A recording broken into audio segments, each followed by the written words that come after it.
புதிய மேம்பால சந்திப்பில் பேருந்து நிறுத்தம் வேண்டும். சோழவந்தான் போக்குவரத்து கிளை மேலாளரிடம் சமூக ஆர்வலர்கள் மனு.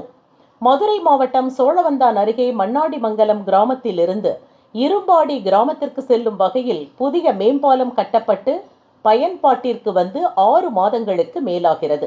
இந்த வழித்தடத்தில் குருவித்துறை முதல் சோழவந்தான் வரை செல்லும் அரசு பேருந்துகள் புதிய மேம்பால பகுதியில் நிற்காமல் செல்வதாக புகார்கள் எழுந்துள்ளன. இதனால் இரும்பாடி கிராமத்தைச் சேர்ந்த பள்ளி கல்லூரி மாணவர்கள் மற்றும் வேலைக்கு செல்லும் பொதுமக்கள் நீண்ட தூரம் நடந்து செல்ல வேண்டிய சூழல் உள்ளது. பேருந்துகள் நிற்காததால் மிகுந்த சிரமத்திற்கு உள்ளாகி வருவதாக அப்பகுதி மக்கள் தெரிவிக்கின்றனர்.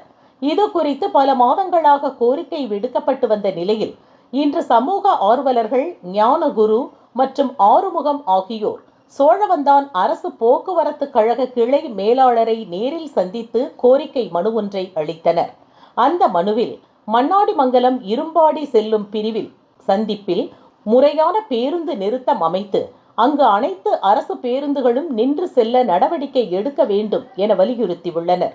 மாணவர்களின் கல்வி மற்றும் பொதுமக்களின் நலன் கருதி போக்குவரத்து கழகம் உடனடியாக பேருந்து நிறுத்தம் அமைக்க நடவடிக்கை எடுக்கும் என கிராம மக்கள் எதிர்பார்த்துள்ளனர்.